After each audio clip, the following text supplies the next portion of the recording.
إن الحمد لله نحمده ونستعينه ونستغفره ونعوذ بالله من شرور أنفسنا ومن سيئات أعمالنا من يهده الله فلا مضل له ومن يضلل فلا هادي له وأشهد أن لا إله إلا الله وحده لا شريك له وأشهد أن محمدا عبده ورسوله أما بعد فإن خير الحديث كتاب الله وخير الهدي هدي محمد صلى الله عليه وسلم وشر الأمور محدثاتها وكل محدثة بدعة وكل بدعة ضلالة وكل ضلالة في النار. فأعوذ بالله من الشيطان الرجيم. بسم الله الرحمن الرحيم. إن ربكم الله الذي خلق السماوات والأرض في 6 أيام ثم استوى على العرش يغشي الليل النهار يطلبه حثيثا والشمس والقمر والنجوم مسخرات بأمره ألا له الخلق والأمر تبارك الله رب العالمين. سورۃ الاعراف کی آیت نمبر 54 آج درس قرآن کے لیے منتخب ہے. اگرچہ درس 2 مہینے کے بعد مجھے موقع ملا ہے، لیکن مجھے بھی اور آپ سب کو یہ یاد ہوگا کہ میں نے پچھلی بار یہ کہا تھا کہ سورہ اعراف کی آیت نمبر 54 پر آج میں درس پیش کر رہا ہوں، لیکن آیت کی تفسیر پوری نہیں ہوئی ہے. اگلی بار جب بھی میں آؤں گا تو اسی آیت پر تفسیر مکمل کرنے کی کوشش کروں گا انشاءاللہ. اسی وعدے کو مکمل کرتے ہوئے آج میں نے وہی آیت آپ کے سامنے پڑھی ہے جس پر تفصیل سے ایک حصے کی تفسیر ہم پچھلی مرتبہ سن چکے ہیں. میں یاد دلا دوں، سورہ اعراف آیت نمبر 54 اس طرح ہے: ان ربکم اللہ الذی خلق السماوات والارض فی 6 ایام. بلا شبہ آپ کا رب وہ اللہ ہے جس نے آسمانوں اور زمین کو 6 دنوں میں پیدا فرمایا. ثم استوى علی العرش، پھر وہ عرش پر مستوی ہوا. یغشی اللیل النہار، رات دن کو ڈھانپ لیتی ہے. یطلبہ حثیثا، اور دن تیزی سے اس کے پیچھے آ لگتا ہے. والشمس والقمر والنجوم، اس نے سورج، چاند اور ستارے بھی پیدا کیے. مسخرات بامرہ، جو اس کے حکم کے تابع ہے. الا لہ الخلق والامر، جان لو خلق بھی اسی کا اور حکم بھی اسی کا. الا لہ الخلق والامر، جان لو خلق بھی اسی کا، یعنی خلقت بھی اسی کی، پیدا بھی اسی نے کیا. والامر، اور حکم بھی اسی کا. تبارک اللہ رب العالمین، بابرکت ہے وہ اللہ جو تمام کائنات کا رب ہے. اس آیت میں 6 دنوں میں آسمانوں اور زمین کی پیدائش کی تفصیل میں نے آپ تک پہنچائی تھی، اور اللہ رب العالمین کے عرش پر مستوی ہونے کے بارے میں نے تفصیلی وضاحت آپ تک پہنچائی تھی. اب ہم آگے بڑھیں تو آپ کو اندازہ ہوگا کہ اس آیت میں اللہ رب العالمین نے آسمانی دنیا سے ایک حقیقت پیش فرما کر ہم تمام کو، یعنی انسانوں کو، اللہ رب العالمین نے ایک حقیقت سے متعارف کرانا چاہا ہے.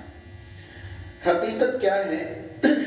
آیت کو آپ سنیں تو اللہ تعالیٰ نے آسمانوں کو پیدا کیا، زمین کو پیدا کیا، دن اور رات کو بنایا،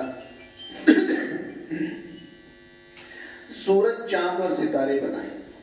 اب یہ بتائیں کہ رب تعالیٰ یہاں محسوس کرانا چاہتا ہے کہ ان سب چیزوں کا خالق کون؟ اللہ تعالیٰ. ان سب چیزوں کا پیدا کرنے والا اللہ تعالیٰ. پھر اللہ تعالیٰ یہ بتا رہا ہے کہ مسخرات بامرہ، یہ ساری چیزیں اس کے حکم کے تابع ہیں. یہ ساری چیزیں اس کے حکم کے تابع ہیں، اللہ تعالیٰ کے حکم کے. یعنی آسمان اللہ کے حکم کا تابع، زمین اللہ کے حکم کا تابع، دن اور رات کی تبدیلی اللہ کے بنائے ہوئے نظام کے تابع، سورج، چاند، ستارے اللہ تعالیٰ کے قانون کے تابع.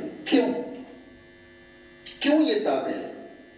تو اللہ رب العالمین نے 2 چیزیں دکھائیں. اللہ نے انہیں پیدا کیا تو یہ پیدا کرنے والے کے قانون کے تابع.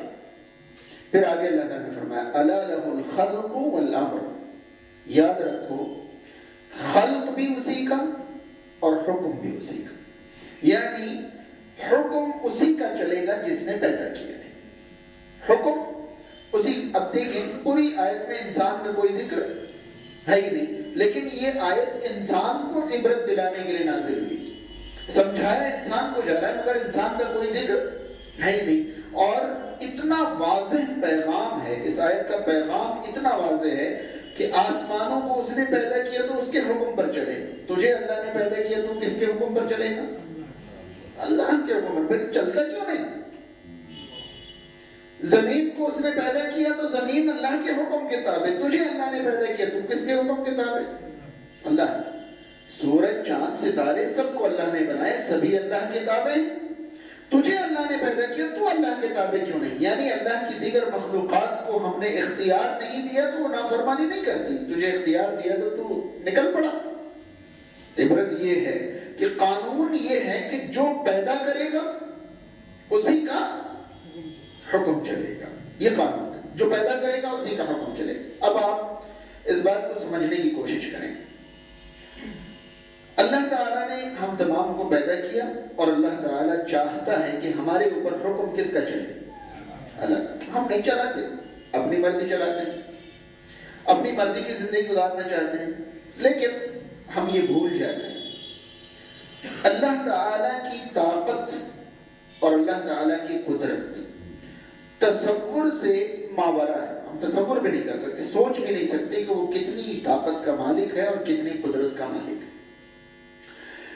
وہ تمام طاقتوں اور قدرتوں کا مالک اپنی مخلوق سے اپنی فرما برداری چاہے تو ہم جیسی مخلوق نافرمانی بھی ہوتا رہے، اور ہم معمولی طاقت اور قدرت کے مالک ہمارے ذریعے اللہ نے جن کو پیدا کیا وہ اگر ہماری نہیں مانے تو ہم بلکنے لگتے ہیں۔ نہیں آئی بات سمجھ؟ ہمارے بچے ہماری فرما برداری نہیں کریں کیسا لگتا ہے؟ ہائے مجھ سے پیدا ہوا، تو میرے گھر میں پیدا ہوا، ہم نے پیدا کیا تجھے اور ہماری نہیں مانتا۔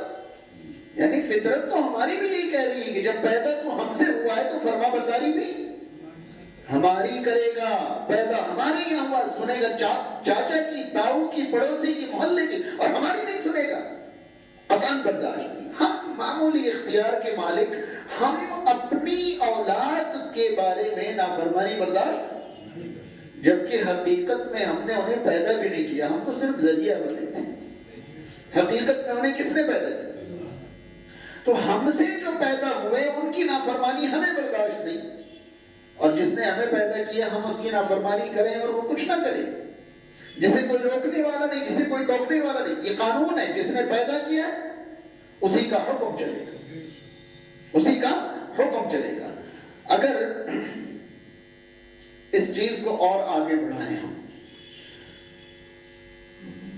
تو اصل چیز جو میں آپ تک پہنچانا چاہتا ہوں یا سمجھانا چاہتا ہوں، موجودہ دور میں جو بری سوچ اور بری نظریات معاشرے میں پھیلی ہیں ان میں سے ایک قبیح ترین اور بدترین فکر اور نظریہ یہ ہے کہ ہمیں اپنی مرضی کی زندگی چاہیے۔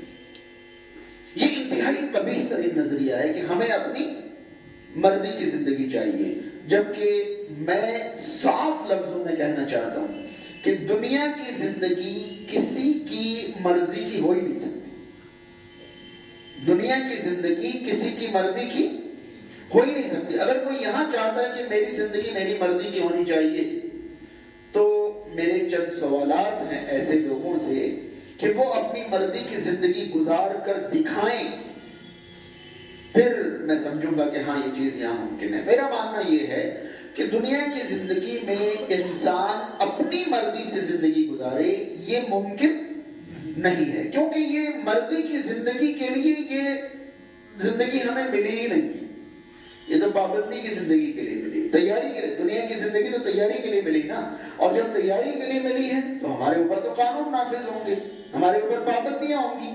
مرضی کی زندگی تو وہاں ملے گی، اگر یہاں کسی نے اپنی مرضی چلائی تو وہاں اس پر وہاں اس کی اپنی مرضی نہیں چلے گی، اور یہاں جس نے اللہ کی مرضی اپنے اوپر چلائی وہاں اس کی اپنی مرضی چلے گی۔ پھر اللہ تعالیٰ کہے گا وَلَكُمْ فِيهَا مَا تَشْتَهِي أَنفُسُكُمْ، جو دل چاہے وہ کھاؤ پیو، جو دل چاہے وہ کرو۔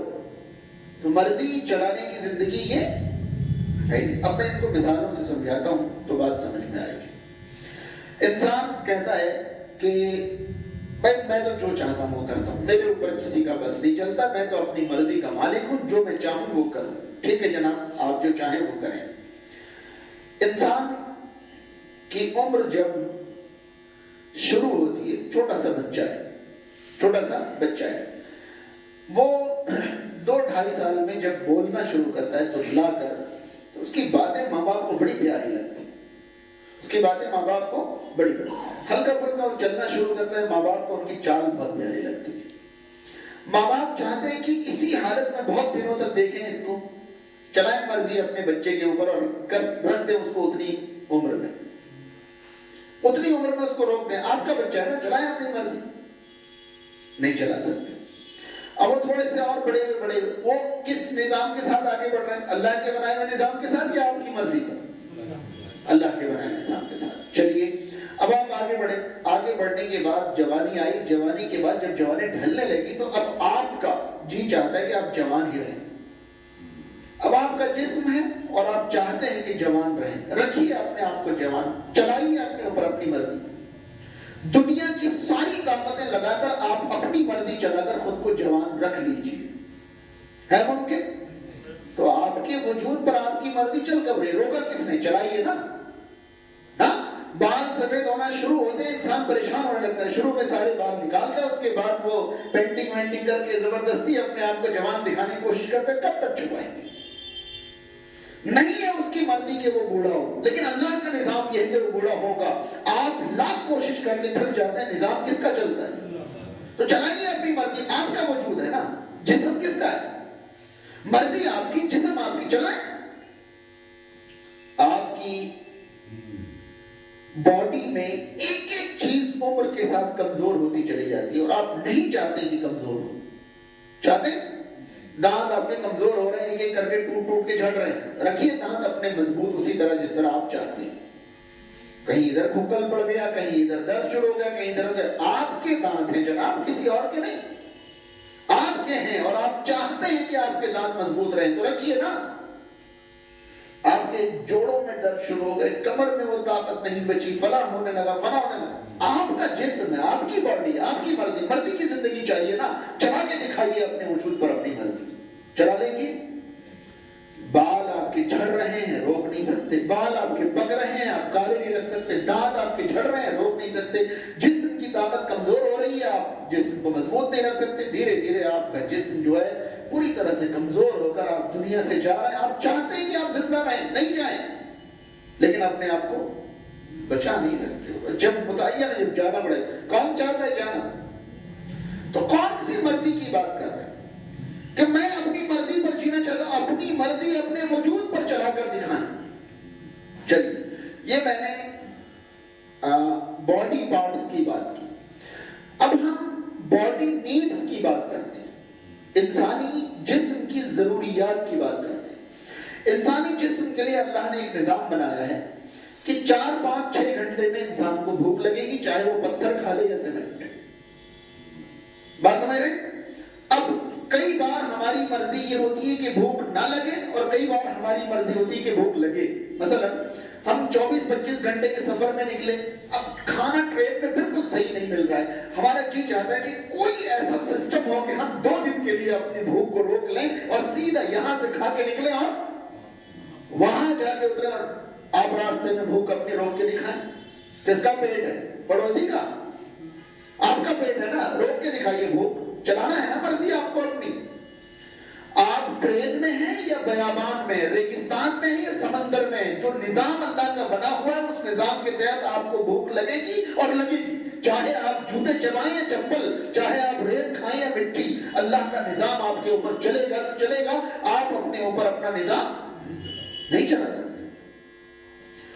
کئی بار آپ کو ایسی جگہ جانا ہوتا ہے جہاں کھانے پینے کی اتنی قسمیں ہوتی ہیں جو آپ نے زندگی میں دیکھی بھی نہیں سنی. اس دن آپ چاہتے کہ آج تو اتنی بھوک لگے کہ میں بھر لوں, لیکن نہیں, جو نظام اللہ کا بنا ہوا آپ اتنا ہی ڈال سکتے ہیں, اس کے بعد آپ کا منہ جواب دے جاتا ہے, آپ کا پیٹ جواب دیتا ہے. جب آپ بھوک بڑھانا چاہتے ہیں تو بڑھا نہیں سکتے, جب آپ بھوک کو روکنا چاہتے ہیں روک نہیں سکتے. کون سی مرضی چلانے کی بات کر رہے ہیں؟ کیسی مرضی کی زندگی چاہیے جناب؟ نہیں روک سکتے. نہ آپ اپنی بھوک کو روک سکتے اور نہ آپ چاہ کر اپنی بھوک بڑھا سکتے ہیں. یہ بھوک لگنے اور پیٹ بھرنے کا نظام کس کا بنا ہوا؟ بدل سکتے ہیں آپ؟ میں یہاں دنیا پر آپ کے حکم چلنے اور نہیں چلنے کی بات نہیں کر رہا ہوں.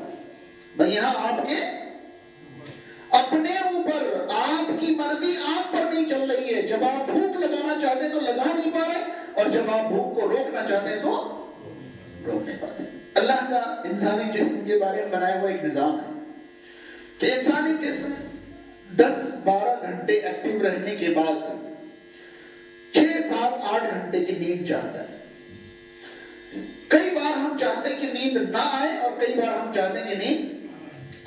آپ چاہتے رہیے, جو نیند کا نظام ہے اس کے تحت نیند آئے گی, چاہے آپ نیند لانا چاہیں یا نہیں لانا چاہیں.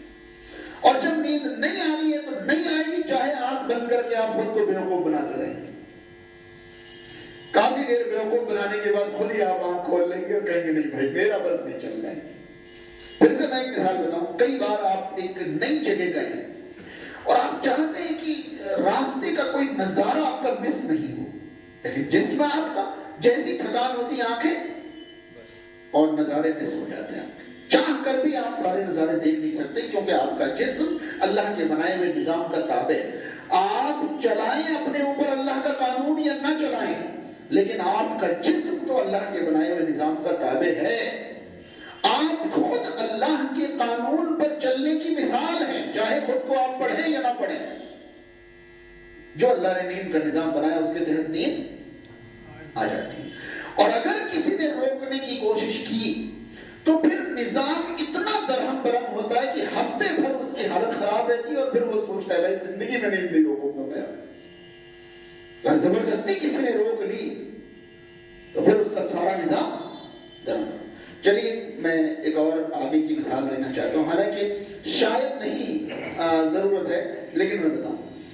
جو قضاء حاجت اللہ کا بنایا ہوا نظام ہے, شوق سے کوئی کرتا ہے تو کیوں جا رہے ہیں؟ اپنی باڈی ہے نا, روکیے. کہیے میں تو سال بھر پیشاب نہیں کرتا ہوں, کوئی مائیکل آ لے جو مجھے پیشاب کرا دے, روک کے دکھائیے. آپ کون شوق سے جاتا ہے اس جگہ پہ اور شوق سے وقت گزار کے آتا ہے؟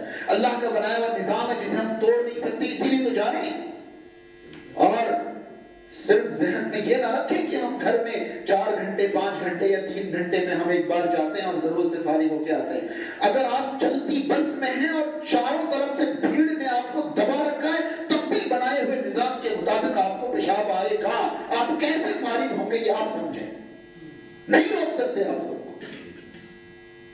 نہیں روک سکتے آپ کو. آپ چاہیں کہ نہیں بھائی میں تو ایسی جگہ پہ جا رہا ہوں جہاں موقع نہیں ہے, میں تو اپنا بٹن بند کر دوں. کوئی سسٹم نہیں ہے. اپنے وجود پر اپنی مرضی نہیں چل رہی آپ کی, اور ہم کہہ رہے ہیں کہ میں زندگی اپنی مرضی سے گزارنا چاہتا ہوں. کون سی مرضی کی بات کرتے ہیں آپ؟ آپ اپنے جسم کو اپنی مرضی کے مطابق ڈھال نہیں سکتے.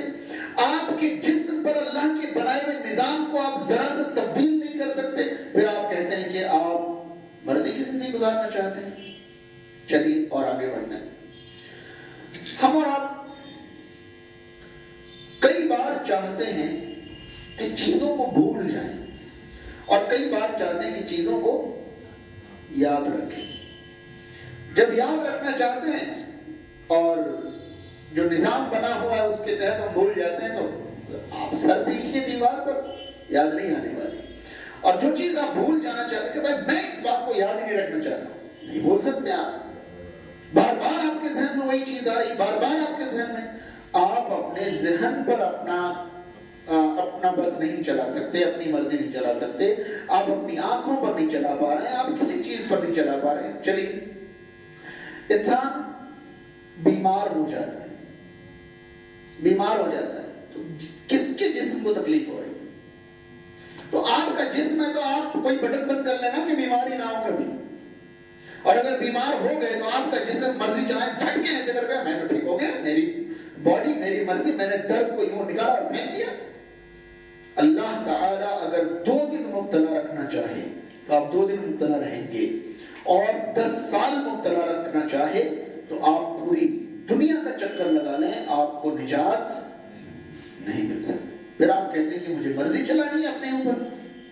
شاید کچھ دنوں پہلے آپ نے سنا بھی ہوگا کہ میرا جسم میری مرضی، تو میرا جسم میری مرضی، تو آپ اپنے جسم کو تبدیل ہونے سے روک کر دکھائیں، پھر میں سمجھوں گا ہاں آپ کا جسم آپ کی مرضی۔ آپ کی مرضی جب چل ہی نہیں رہی کہیں تو کہاں آپ مرضی چلانا چاہ رہے ہیں؟ دراصل اہم چیز میں آپ تک پہنچاؤں کہ جو انسان یہ چاہتا ہے کہ میری زندگی میری مرضی کی گزرنی چاہیے، وہ اپنی زندگی شیطان کی مرضی پر گزار رہا ہوتا ہے، اور اس بہکاوے میں ہوتا ہے کہ میں اپنی مرضی پر جی رہا ہوں۔ نہیں سمجھے؟ اللہ کی مرضی پر اگر زندگی نہیں گزر رہی ہے تو کس کی مرضی پر گزر رہی ہے؟ شیطان کی مرضی پر گزر رہی ہے۔ زندگی شیطان کی مرضی پر گزر رہی ہے، اور وہ سمجھ رہا ہے، نادان یہ سمجھ رہا ہے کہ میں اپنی مرضی پر جی رہا ہوں۔ اس کی مرضی نہیں ہے، وہ اس کی مرضی نہیں، وہ شیطان کی مرضی ہے۔ یہاں آیت کی طرف لوٹیں، میں آپ کو پھر سے شروع سے پوری آیت سناتا ہوں۔ ان ربکم اللہ الذی خلق السماوات والارض فی 6 ایام، بلا شبہ تمہارا رب وہ ہے جس نے آسمانوں اور زمین کو 6 دنوں میں پیدا فرمایا، پھر وہ عرش پر مستوی ہو گیا۔ رات دن کو ڈھانپ لیتی ہے، دن اس کے پیچھے تیزی سے آ جاتا ہے، سورج چاند ستارے اسی نے پیدا کیے اور وہ اسی کے حکم کے تابع ہیں۔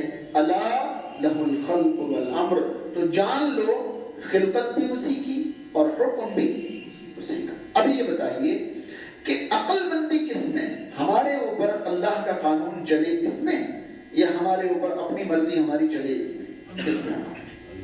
اللہ تعالیٰ کا حکم چلے، اس لیے کہ ہم نے خود کو پیدا نہیں کیا، ہم نے خود کو پیدا نہیں کیا ہے۔ اب اگر دنیاوی مثالوں سے ان چیزوں کو سمجھنا ہو تو آپ کو ہزاروں مثالوں کے ذریعے میں سمجھا سکتا ہوں۔ ایک شخص ایک اسکول بنا لے اور اسکول بنا کر اسے چلائے، اس میں کوئی اور اپنی مرضی چلائے، میں نے بنایا ہے، یہاں کس کی چلے گی؟ میری مرضی چلا لے۔ آپ نے چند کلاسوں کے اسکول بنا لیے، وہاں آپ نے بنائے اس لیے آپ کی چلنی چاہیے، اور اللہ نے آپ کا پورا وجود بنایا اس کی نہیں چلنی چاہیے، اس کی نہیں چلنی چاہیے۔ ایک شخص ملک کا حکمراں ہے، وہ کہتے ہیں ملک میں صرف، جبکہ اس نے ملک بنایا نہیں ہے، اس کو تو ملک میں صرف حکمرانی کا موقع دے دیا گیا، تو وہ یہ چاہتا ہے کہ ملک میں صرف میرا قانون چلے۔ تو یہ سیدھا سا حساب ہے رب تعالیٰ کا فرمان، الا لہ الخلق والامر، الا لہ الخلق والامر، یاد رکھو خلق اسی کا اور امر اسی کا، خلقت جس کی، حکم بھی اسی کا۔ اب ہم ایک اور پہلو سے اس چیز کو سمجھیں۔ آج سے تقریباً 3 سال یا 2.5 سال پہلے تاج پیلس میں نے ایک پروگرام کیا تھا جس کا عنوان تھا بیٹیاں سماج کی عزت، بیٹیاں سماج کی عزت۔ اس میں نے ایک پہلو سمجھایا تھا، میں اسے ریپیٹ کرنا چاہوں گا، دوبارہ سمجھانا چاہوں گا۔ میں نے وہاں کہا تھا کہ آزادی ایک ایسا لفظ ہے جس نے نئی نسل کو بگاڑ پر ڈال رکھا ہے۔ یعنی ہر ایک کو کیا چاہیے؟ آزادی چاہیے، ہر ایک کو آزادی چاہیے۔ لوگ سمجھتے ہیں کہ آزادی، بھائی مجھے کوئی آزادی نہیں، مجھے کوئی آزادی نہیں، آزادی چاہیے۔ اور آزادی کا مطلب ہی نہیں جانتے، آزادی کا مطلب ہی، کیونکہ آزادی کے نام پر جو چیز انسان چاہ رہا ہے وہ آزادی ہے ہی نہیں۔ آزادی کا مطلب ہی لوگوں نے غلط سمجھ رکھا ہے۔ اب میں بتاؤں کہ ہم آزاد ہیں یا غلام ہیں، اس کو سمجھنے کے لیے میں ایک چیز بتاؤں۔ ہم ہندوستان کے رہنے والے ہیں، ہندوستان ابھی آزاد ملک ہے یا غلام ملک؟ آزاد ملک ہے۔ 1947 سے پہلے ہندوستان غلام تھا یا آزاد تھا؟ غلام تھا۔ ہندوستان 1947 سے پہلے غلام تھا اور آج آزاد ہے۔ 1947 سے پہلے ہندوستان کے شہریوں پر قانون لاگو تھا یا نہیں تھا؟ قانون لاگو تھا یا نہیں تھا؟ لاگو۔ آج ہندوستان کے شہریوں پر قانون لاگو ہے یا نہیں؟ تو بھائی قانون کے دائرے میں ہم آزادی سے پہلے بھی تھے اور قانون کے دائرے میں آزادی کے بعد. تو وہ غلامی اور یہ آزادی کیوں؟ کوئی مجھے سمجھائے. میں اپنی مرضی سے نہ جب جی سکتا تھا نہ اپنی مرضی سے. آج ہم آزاد ہیں تو کیا مطلب بیچ سڑک پر اپنی کار کھڑی کر کے ہم سو جائیں؟ یہ مطلب ہوتا ہے آزادی کا؟ تو پھر کھڑی کریں اور سو جائیں. دونوں طرف ٹریفک 10-10 کلومیٹر لگے، ہمیں کیا مطلب؟ میرا ملک آزاد ملک، میری مرضی، میں یہی گاڑی کھڑی کر کے سونا چاہتا ہوں، سو کے دکھائیں. جناب آپ کو لیفٹ سائڈ پر گاڑی چلانی ہے تو رائٹ سائڈ پر نہیں چلا سکتے، اتنے تو آپ پابند ہیں. ہاں، اگر آپ گاڑی چلانے کا اختیار نہیں رکھتے ہیں، ڈرائیونگ لائسنس اگر حکومت نے نہیں دی ہے، تو کہیں بھی آپ مجرمانہ قانون اپنے اوپر نافذ کروا لیں گے. آپ کس آزادی کی بات کرتے ہیں؟ یعنی ہم آج آزاد ہیں تو جو چاہیں وہ کر سکتے ہیں. یہ ہے قانون ہمارے اوپر یا نہیں؟ تو 47 سے پہلے ہم غلام تھے، 47 کے بعد ہم آزاد ہیں. اس غلامی اور آزادی میں فرق بتائیں کیا؟ میں نے اس دن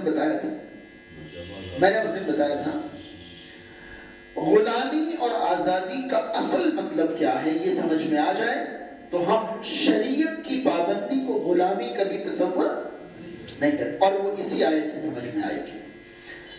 جس کا حکم میرے اوپر چلنا چاہیے، اگر میرے اوپر اس کا حکم چل رہا ہے تو میں آزاد ہوں. میرے اوپر جس کا حکم چلنا چاہیے اس کا نہیں، کسی اور کا چل رہا ہے تو میں غلام ہوں. یہ نہیں کہ حکم چل رہا ہے تو غلام ہوں اور حکم نہیں چل رہا ہے تو آزاد ہوں. حکم نہیں چلنے کی بات تو جب تک سانس ہے جب تک بھول جائے. جب تک سانس ہے جب تک آپ پر حکم چلے گا. اب کس کا چلے گا یہ آپ طے کریں، لیکن حکم تو آپ پر چلے گا. حکم کے بنا، پابندیوں کے بنا تو دنیا کی زندگی ہے ہی نہیں. چاہے اللہ کے بنائے ہوئے نظام کے پابند رہیں گے لیکن رہیں گے. مرضی سے تو جی نہیں سکتے. آزادی اسے کہتے نہیں. 1947 سے پہلے غیر ملکی ہمارے ملک میں آ کر ہمارے ملک کے لوگوں پر حکومت کر رہے تھے. انہیں ہمارے ملک پر حکومت کرنے کا حق حاصل نہیں تھا کیونکہ وہ یہاں کے تھے نہیں. اس لیے ہم غلام تھے، کیونکہ ہم پر قانون وہ چلا رہے تھے جنہیں ہم پر قانون چلانے کا حق وہ یہاں کے تھے ہی نہیں. وہ باہر سے آ کر ہم پر حکم چلا رہے تھے، اس لیے ہم غلام تھے. اس کے بعد یہاں والے ہم پر حکم چلانے لگے، ہم آزاد ہو گئے. تو حکم کے بنا ہماری زندگی کہاں ہے؟ آ رہی بات سمجھ میں؟ مجھے اللہ نے بنایا، اگر مجھ پر اللہ کا حکم چل رہا ہے تو میں آزاد ہوں، اس لیے کہ مجھ پر حکم چلنا کس کا چاہیے؟ اس کا چاہیے جس نے مجھے پیدا کیا ہے. اور جس نے مجھے پیدا کیا وہ اللہ ہے. اگر اس کا حکم میرے اوپر چل رہا ہے تو میں آزاد ہوں. اور اگر میرے اوپر شیطان کا حکم چل رہا ہے تو میں سمجھ رہا ہوں کہ میں آزاد ہوں، اصل میں میں شیطان کا غلام بن گیا. کیونکہ شیطان کو یہ حق حاصل نہیں ہے کہ وہ میرے اوپر اپنا حکم چلائے. شیطان کا غلام بن کر ہم سمجھتے ہیں کہ ہم آزاد زندگی جی رہے ہیں. جس کا حکم چلنا چاہیے اس کے حکم سے باہر نکل کر آپ آزادی کا تصور لے رہے ہیں. آج ہمارے ملک میں جن کی حکومت ہے، آپ ایک بار سڑک پر کھڑے ہو کر کہہ دیں کہ جو آج حکمراں ہیں میں ان کی نہیں مانتا، وہ جو چاہیں کر لیں. دیش دروہ کے کیس میں اگلے پل آپ کو کیوں بھائی آپ کی مرضی چل رہی نا، چلائیے، کہیے میں ان کی نہیں مانتا. انہیں ملک نے یہ اختیار دیا ہے کہ وہ ملک پر قانون چلائیں، لہذا آپ چاہیں یا نہیں چاہیں آپ کو ماننا پڑے گی. تو یہ اللہ لہ الخلق والامر، جان لو جس کا خلق اس کا امر، جس کی خلقت اسی کی حکومت. مجھے جس نے پیدا کیا ہے میرے اوپر اسی کی حکومت چلے گی. اگر اللہ کے علاوہ کسی نے پیدا کیا ہے تو بتا دیں، اور اگر اللہ نے پیدا کیا ہے تو اپنے اوپر حکومت اللہ کی نافذ کر لیں. اب ایک آخری چیز میں بتاؤں، پہلے ہی اس آیت کی پوری وضاحت میں کر چکا تھا، آج تو مجھے صرف خلق اور امر سمجھانا تھا. ایک آخری چیز میں آپ کو بتاؤں، کائنات میں جو بھی جس کے حکم پر پر زندگی گزارتا ہے. بھلے سے انسان سمجھے کہ میں آزاد جی رہا ہوں، لیکن آزاد کوئی نہیں ہے، میں نے اچھی طرح محسوس کرا دیا، پابند تو سبھی ہیں.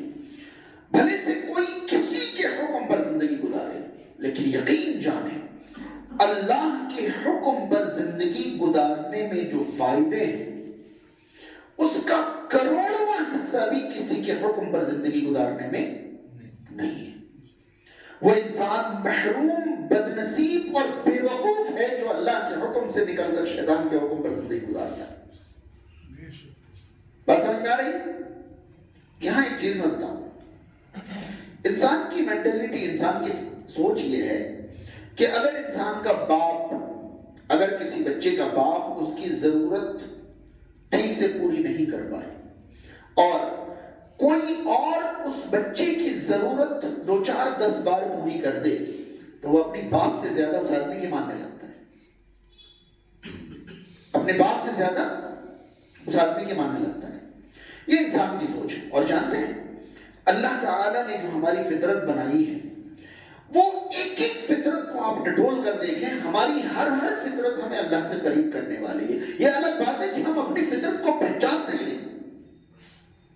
یعنی انسان کی فطرت ہے کہ جو ضرورت پوری کرے گا اس کی فرما برداری کا دل چاہتا ہے، اس کی فرما برداری کا.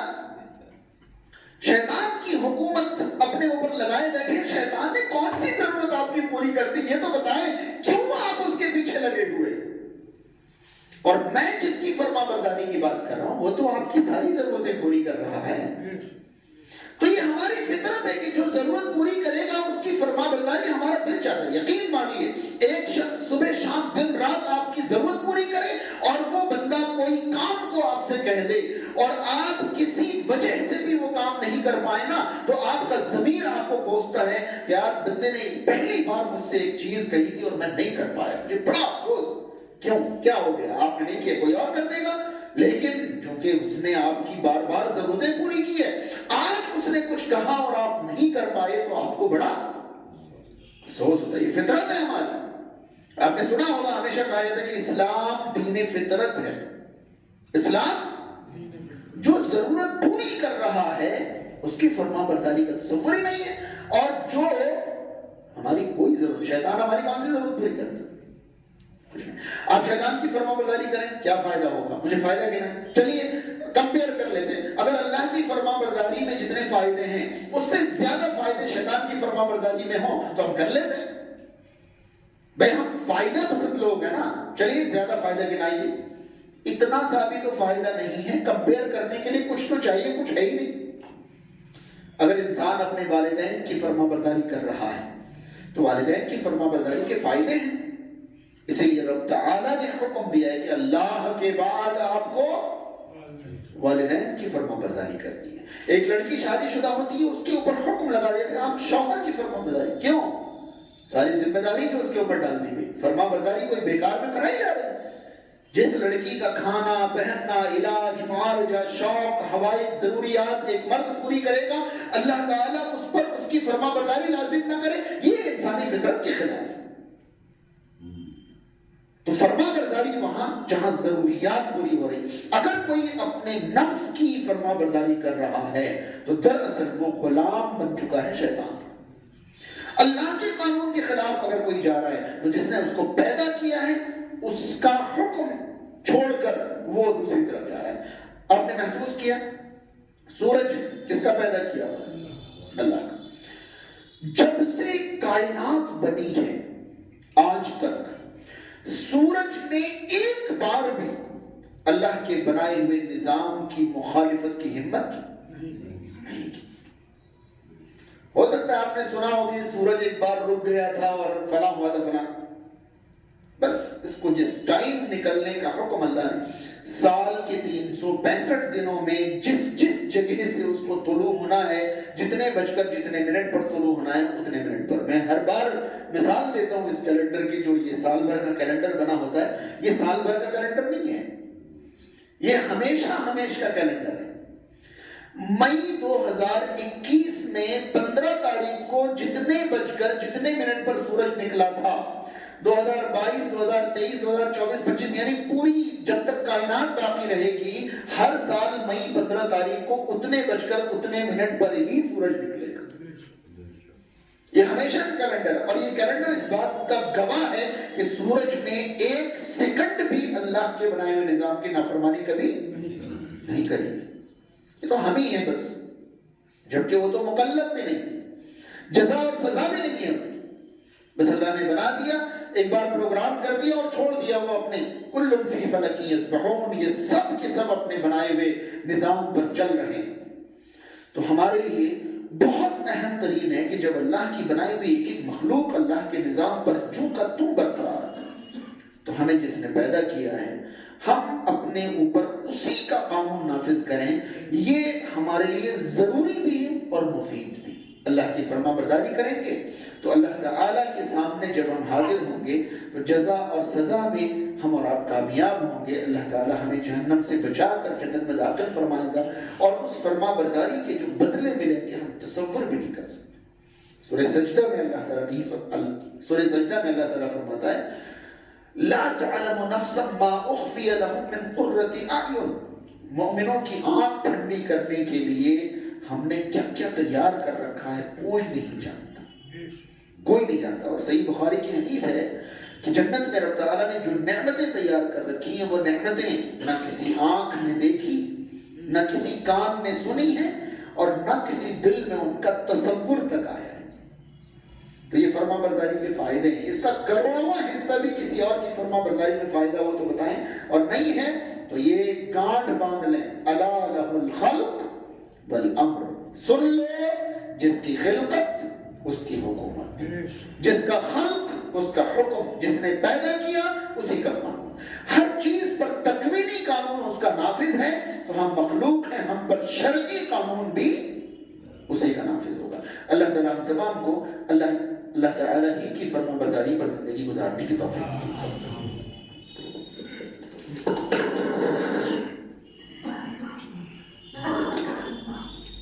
ہم لوگ ہر بار مجلس کے اخیر میں کفارت المجلس یعنی مجلس برخاست کرنے کی دعا پڑھتے ہیں. آپ سب لوگ میرے ساتھ پڑھیں. سبحانک اللہم وبحمدک اشہد ان لا الہ الا انت استغفرک واتوب الیک.